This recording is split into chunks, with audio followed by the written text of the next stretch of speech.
उत्तरकाशी जनपद के नौगांव प्रखंड का सीमांत गांव नैनी, जिसकी कई खासियतें हमें इसकी ओर आकर्षित करती हैं। दरअसल प्राकृतिक खूबसूरती और शुद्ध आबोहवा से लबरेज रवाई घाटी का ये छोटा सा गांव आज प्रदेश ही नहीं बल्कि पड़ोसी राज्यों में भी अपनी खास पहचान बना चुका है। इसकी मुख्य वजह है यहाँ की जाने वाली नकदी फसलों की सफल खेती। अपनी परंपरागत खेती के साथ ही यहाँ का किसान आज हर मौसम में सब्जियों, फलों और फूलों की खेती कर अपने और अपने गांव के विकास की इबारत लिख रहा है। मेहनतकश इन किसानों की सफलता की इस कहानी को जानने के लिए हम पहुंचे नौगांव के समीप बसे नैनी गांव में, जहां हमारा स्नेह भरा स्वागत किया गया।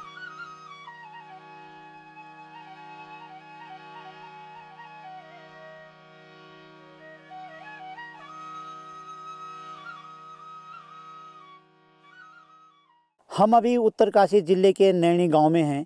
नैनी गांव का हर परिवार खेती किसानी से जुड़ा हुआ है। वो फूलों की खेती करते हैं, वो नकदी फसल की खेती करते हैं, वो फल उत्पादन करते हैं, मटर, बीन, फ्रांस बीन, तरह तरह की सब्जियों का उत्पादन करते हैं। चलते हैं, समझते हैं और सीखते हैं उनसे किस तरह से उनकी आजीविका चलती है। सही मायनों में देखा और कहा जाए तो आत्मनिर्भरता क्या होती है, इन गांव वालों से बेहतर शायद कोई न समझ पाए।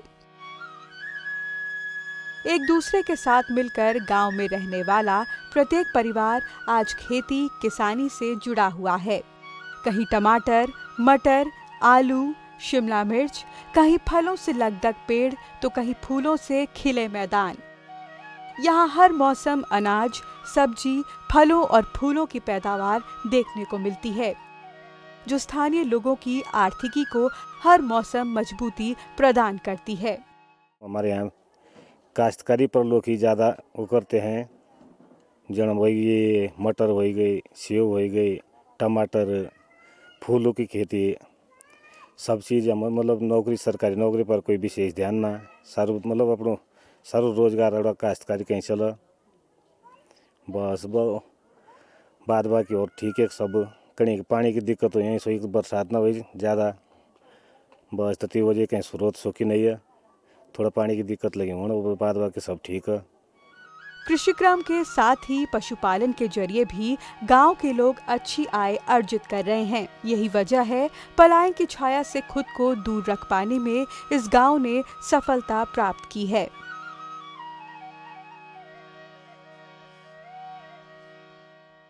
हमारे यहाँ जो है पूरा गांव जो है खेती पे निर्भर है। जो यहाँ जो लोग जो है अच्छी खेती करते हैं, अच्छी बागवानी करते हैं। लोग जो है टमाटर, शिमला मिर्च, बैंगन, गोभी वगैरह दालें अच्छी फसलें निकालते हैं। और यहाँ के लोग जो है अभी तक कोई प्लान नहीं हुआ है, कोई अभी तक बाहर नहीं गया है। लोग अपनी खेती बाड़ी और बागवानी में जो है संतुष्ट हैं, उसी से अच्छी कमाई कर लेते हैं। लोग जो है कोई किसान जो है बढ़िया जो खेती बाड़ी करते हैं, फूलों के मामले में हैं, जैसे हमारे गाँव के जो है मोहन सिंह जी हैं और रविंदर सिंह जी हैं, दलवीर सिंह रावत जी हैं। इन्होंने अच्छी फूलों की खेती करके जो है अच्छा पैसा बनाया है, इस टाइम बढ़िया पैसा बनाया है। लोगों को जो है वो करते हैं कि आप भी लोग जो है अच्छी फसलें उगाएं और अच्छा काम करें।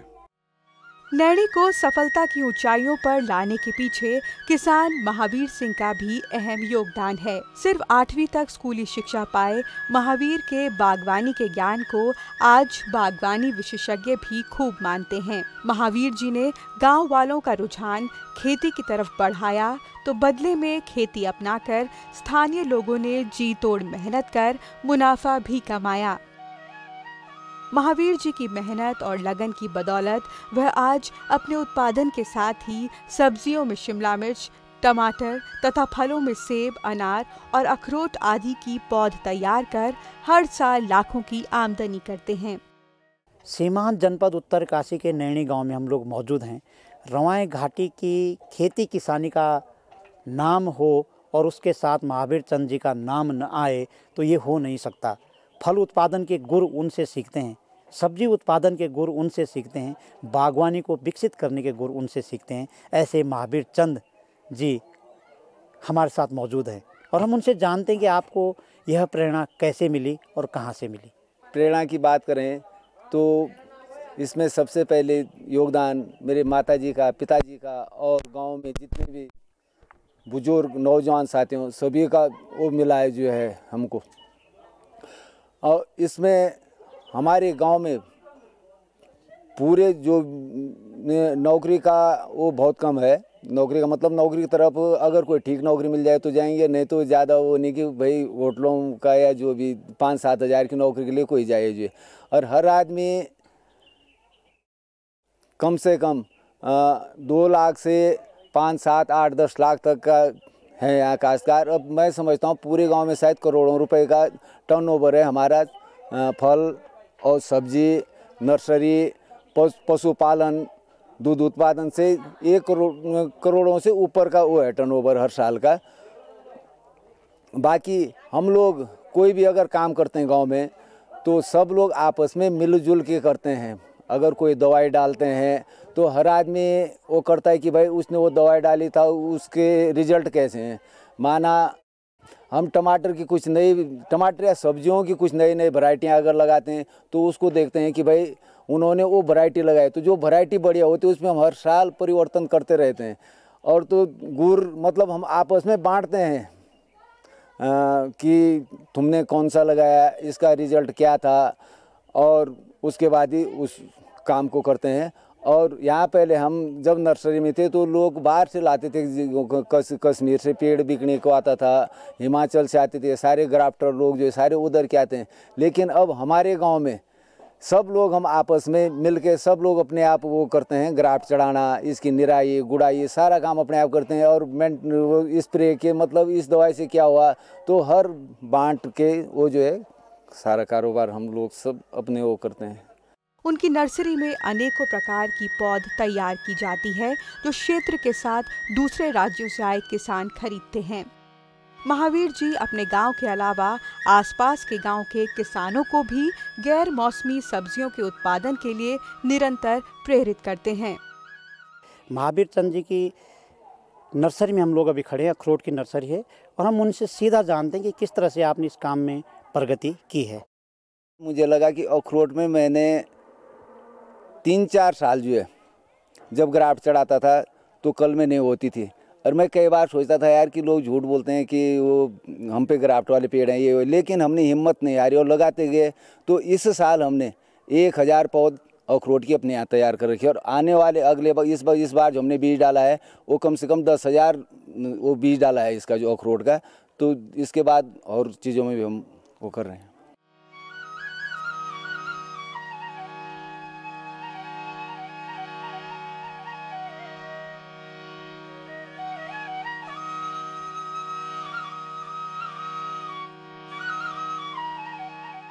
महावीर जी का मानना है कि परंपरागत खेती के मुकाबले नकदी फसलों की खेती ज्यादा मुनाफा देती है। अपने 20 साल के अनुभव को वो खेती से जुड़ने वालों के साथ दिल खोलकर साझा करते हैं और उन्हें वक्त वक्त पर प्रशिक्षण भी देते हैं।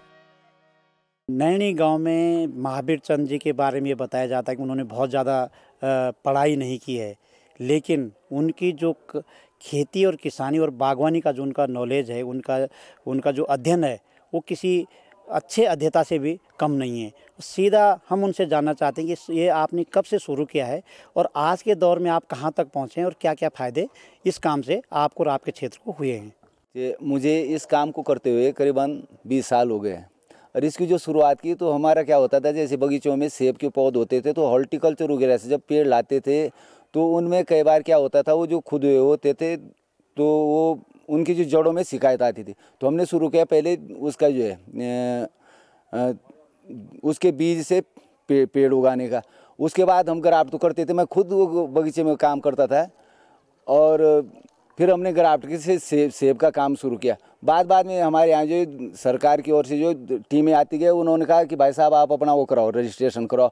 तो इस टाइम जो है मैंने इस साल हम पे कम 20,000 सेब की ग्राफ्ट है जिनका रेट 40 और 45 रुपये है। और 1000 ग्राफ्ट हम पे अखरोट की है जिसका रेट 200 रुपये पर प्लांट सरकार हमको देती है।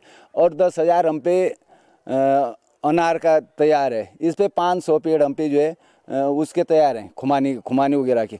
और मुझे इससे नहीं, मुझे बहुत ज़्यादा खुशी होती कि आज हमारे गांव में जो और भी जो लोग हैं उन्होंने अखरोट की और सेब की वो तैयार कर दिया। मैंने उनको बोला, मैंने कहा लगाओ यार, मैंने कहा हम बिकवाते हैं। तो मेरे को लगता है कि दौड़ बहुत ज़्यादा आगे जाएगी इससे, उससे जो है ना, जो आपका ये होता है जैसे नौकरी की ओर लोग जा रहे हैं कि भाई नौकरी चाहिए, तो मैं समझता नहीं कि मतलब घर में भी अगर काम करें तो नौकरी से कम नहीं। आज सबसे बड़ी खुशी है कि हम पे जो है गांव के हर व्यक्ति जो है ज़्यादा पढ़ा लिखा नहीं है, लेकिन कोई भी हमारे गांव में ऐसा नहीं है जो 1.5 लाख से कम की अपनी वो उगाता है। टमाटर हो गया, शिमला मिर्च हो गया, नर्सरी में भी लोग करने लगे काम जो है। तो इसी तरह का अखरोट का हो गया, आपका सेब का हो गया। और बाकी हम पे जो है लोग आते हैं सीखने के लिए कि महावीर भाई कुछ बताओ यार। हमने कहा चलो घर पे चलो यार, उससे नहीं होता फ़ोन से कि भाई मैंने ये किया। और हम प्रैक्टिकली खेत में उनको भी दिखाते हैं कि ऐसा ऐसा वो जो है करते हैं। हार की एक संस्था है, उसके भी कई टूर बेचारे यहाँ लाते हैं और लोगों को बोलते हैं कि भाई ऐसा भी खेती से हम इतना कमा सकते हैं। तो अब पूरा गांव जो है काफ़ी सक्षम और वो है जी।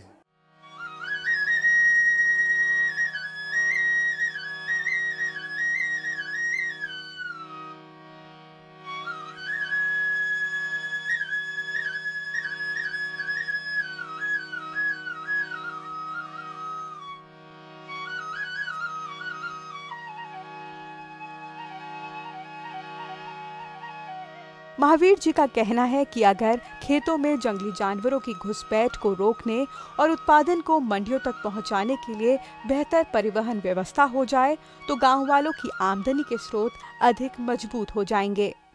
आपने 20 साल से ये सारा एक लंबा सफ़र तय किया है और इन 20 सालों में आपको इस काम में क्या क्या समस्याएं आई है, और यदि इस काम को आप बहुत बड़े फलक पे ले जाना चाहते हैं तो और क्या क्या सुविधाएं आपके पास होनी चाहिए? जो आदमी समस्या से डरेगा कभी आगे नहीं जा सकता, मेरा ये मानना है। और रही बात की बड़े स्तर पे, मैं तो समझता हूँ जब बड़े स्तर पे अगर करेंगे तो हमको किसी को फ़ोन करने की ज़रूरत नहीं है। हमारे पास फ़ोन आएंगे, ट्रांसपोर्टर आएंगे, सब आएंगे, आड़ती आएंगे और खुद इसकी समस्या का समाधान हो जाएगा। जो इस पे वो कि ज़्यादा स्तर पे और कैसा वो हो सकता है, तो इसके लिए सबसे पहले सड़कों का जो है बहुत बढ़िया सड़क होनी चाहिए, कोल्ड स्टोर का होना चाहिए। अब आप लगा लो जो ताज़ी यहाँ से दिल्ली वगैरह की कोई बस नहीं है, और जबकि हमने सुना दिल्ली वगैरह में जो है बहुत ही मिलता है। तो यहाँ से अगर ट्रांसपोर्ट का वो हो कि भाई दिल्ली के लिए हो और और शहरों के लिए हो तो ज़्यादा वो कमाया जा सकता है। और सबका वो जो है माना उस पर सब्जी पे हमने देखा है कि एक दिन मतलब एक रात को अगर यहाँ रुक जाए तो उसके रेट जो है 10 रुपये 15 रुपये, यानी 10% 15% डाउन हो जाते हैं। तो अगर ट्रांसपोर्टेशन की यहाँ व्यवस्था हो तो लोगों को खूब फायदा होगा और खेती की तरफ लोग जाएंगे। माना जिससे 10,000 कमाना उसको और 15,000 या 20,000 मिलेगा तो जाएगा, खेती की तरफ जाएगा वो जो है।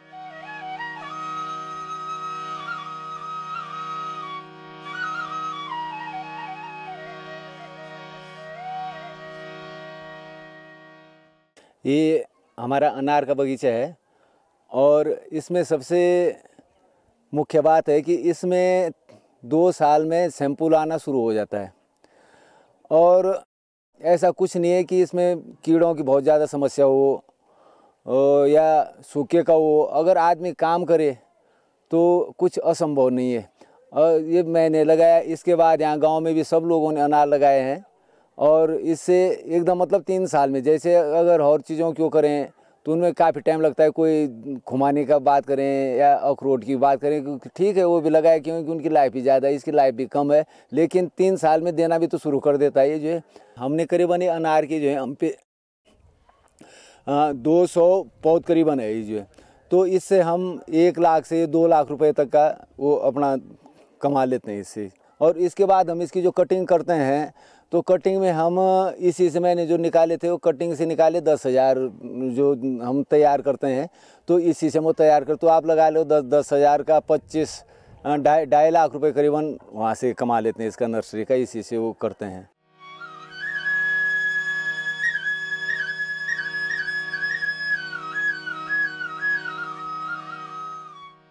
गांव में अब सभी लोगों ने लगाए हैं, किसी खुमानी लगाई है, पुलम लगाए हैं, सब लोगों ने लगाए हैं। तो हम लोग आपस में वो करते हैं, चर्चाएं करते हैं।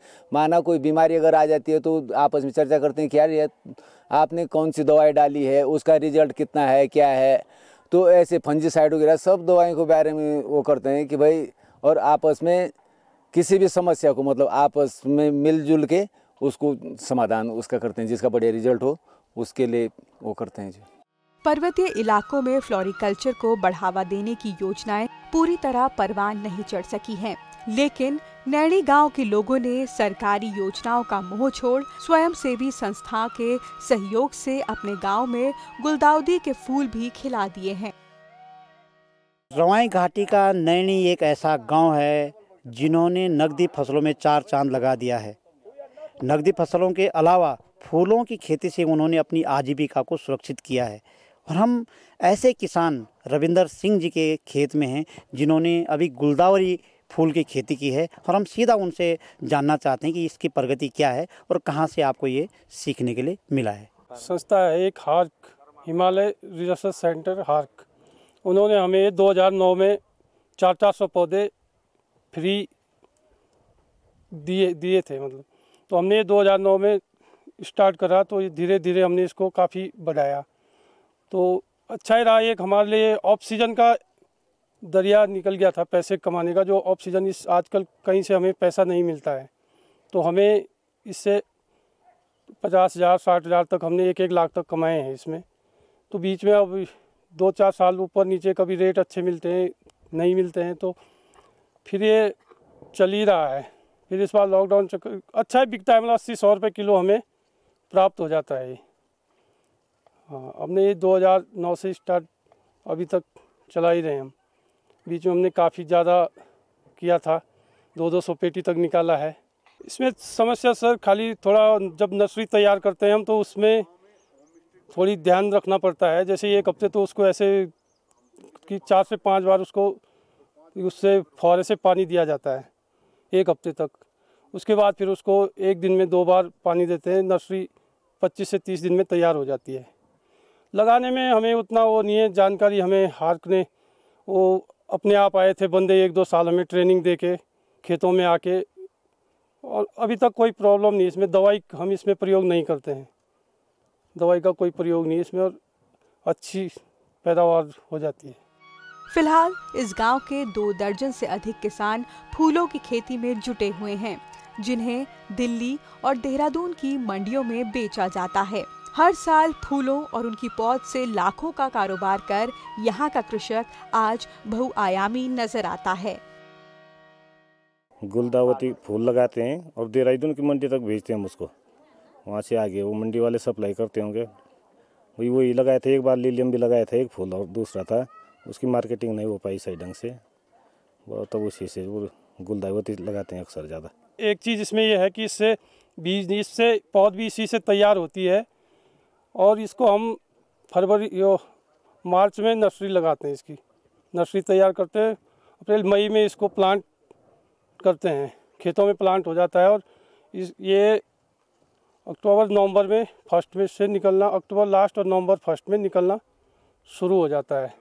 इसमें सर हमारी ये कॉस्ट है कि जैसे एक नाली में हम इसको 3 से 4 कुंटल निकालते हैं लगभग।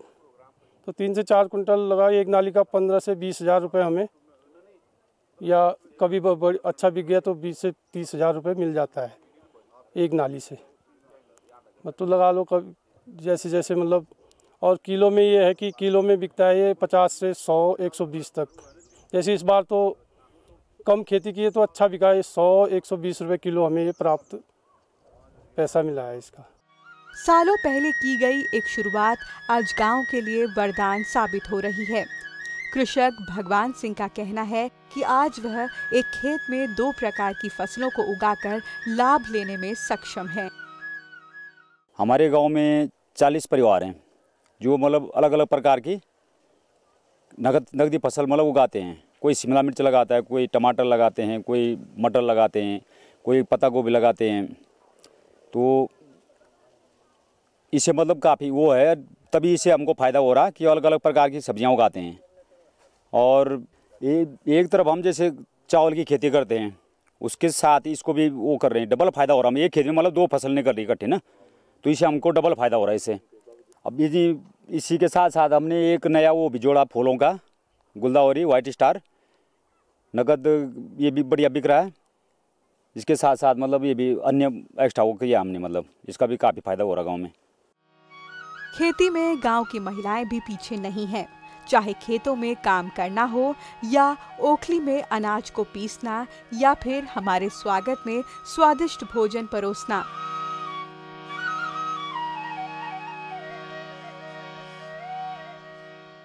हमारा काम 7 बजे नंद और नाश्ता करके फिर दिन में 12 बजे आंदा, फिर खाना खांदा, फिर जांदा। तब हम उगांदा, मटर भी उगांदा, टमाटर भी, फूल भी, और मतलब राजमा की दाल भी टमाटर के साथ, नाज भी, मंडुआ भी, चौलाई भी, और जैसे मतलब इस प्रकार की गेहूँ भी उगाते हैं। पीठ में गिल्ठे उठाते हैं, तब मतलब हम रास्ता की दिक्कत है। अब पानी की भी समस्या है, हमें बहुत समस्या है। इधर मतलब बंदर ज़्यादा आते हैं। बंदर जैसे हम फसल बोते ना, तो बंदर ज़्यादा पैदा है, मतलब इधर तब फसल खा लेते वो बंदर। एक लोग मटर उगाऊँ, गेहूँ उगाऊँ और फूल उगाऊँ, और खेती बाड़ी मतलब बहुत अच्छी हो, पर थोड़ा पानी की समस्या होनी है। पानी आजकल मतलब जो सूखा पड़ा तब ना आंधू पानी सही ढंग से, और लेडीज लेते परेशानी मतलब कि बोझ कम ना होने आइयों का, ये गिल्ठा उठा ही ना सकता सही ढंग का। अब उठाऊँ भी तब बीमार होने लगे मतलब एक लोग।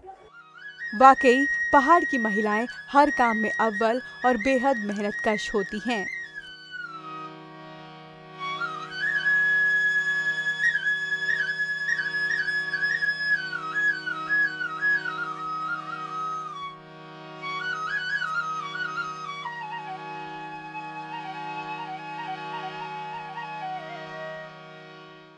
ये भी मेरे दगड़ा नया नया गाँव की कुछ बेटवानी। जब हम गाँव पुंड आई तो ऐसे कोई बिस्कण कुटन लगी, कोई घास काटन लगी, पर जो ये कुटन लगी ये का कुटन लगी, तो ये भी न हो रही कहीं पूछूँ कि का भाई तुम कुटने का बनाओ एक। अच्छा ये का तुम कुटनी है तरह साड़ी का बनाओ एक वर्षा। अच्छा तो कोई का ये चौ तो ये तेल गुड़ धो। अच्छा नैनी गांव के वासियों का परिश्रम ही है कि आज ये गांव खुद में हर मायने में सशक्त नजर आता है। जानकारों का कहना है कि अगर यहाँ के लोगों को सरकारी मदद से खेती की बारीकियां और कौशलता प्रदान की जाए तो यहाँ का विकास मॉडल प्रदेश के लिए संजीवनी साबित होगा। ये उत्तरकाशी के यमुना घाटी का एक छोटा सा गांव है नैनी, और ये मुझे लगता है कि ये पहाड़ के विकास का एक कंप्लीट मॉडल है। यहाँ बागवानी, ऑफ सीजन वेजिटेबल और नर्सरीज, हर परिवार, यहाँ करीब 32-34 परिवार हैं, और हर परिवार लाखों रुपया ज़मीन से कमाता है। हमको पहाड़ के विकास का मॉडल, पलायन आयोग को पहाड़ के विकास का मॉडल तय करना पड़ेगा, और ऐसे गाँव को विकास का मॉडल चुनना पड़ेगा। यहाँ दर्जा 8 पढ़ा हुआ लड़का आज जो PhD कर चुके हैं और नौकरी के लिए घूम रहे हैं।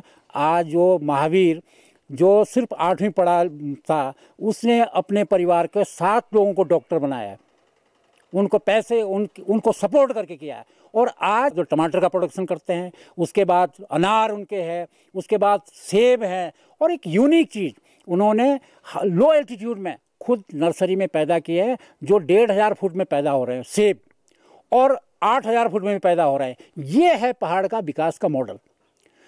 और मुझे लगता है कि गवर्नमेंट को भी ऐसे लोगों को अपने एडवाइजरी बोर्ड में रखना चाहिए जो ज़मीन से जुड़े हुए हैं। और जब तक ऐसे लोग नहीं होंगे, आज देखिए 1.5 लाख बच्चे मैदान से पहाड़ में आए हैं, वो देख रहे हैं ज़मीनों को, बंजर ज़मीन खोद रहे हैं, उनको आप टेक्निकल नो हाउ दीजिए। ऐसे लोगों को स्किल डेवलपमेंट सेंटर, और ऐसे कई लोग हैं इस गांव में, कई युवा हैं जो बहुत शानदार काम कर रहे हैं। अपने घर में ये लोग लाखों रुपए कमा रहे हैं, और कोई भी कर सकता है, लेकिन सिर्फ, और हम ये भी कहना चाहते हैं, गवर्नमेंट से हमारा ये भी अनुरोध रहेगा कि आप एडवाइज़र ऐसे लोगों को बनाइए जो धरती पुत्र हैं। ये हैं द रियल साइंटिस्ट, मुझे लगता है एक नया सवेरा आएगा, पहाड़ में नया युग आएगा।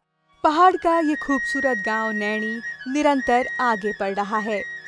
अपनी सूझबूझ, ज्ञान और आगे बढ़ने की ललक के बल पर आज नैनी आत्मनिर्भर भारत का जीता जागता उदाहरण है।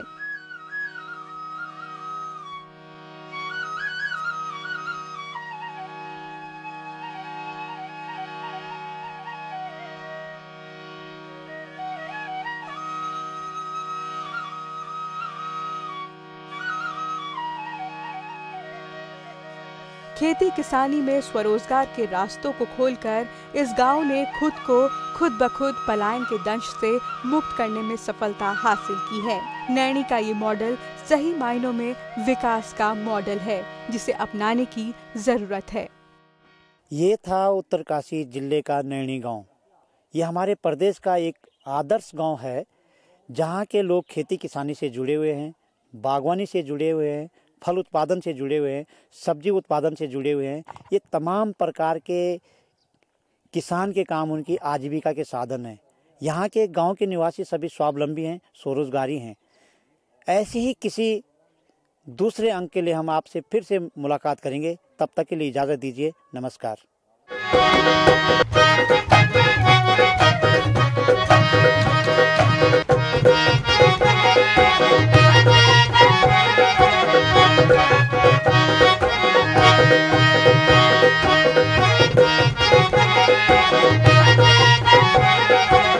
Thank you.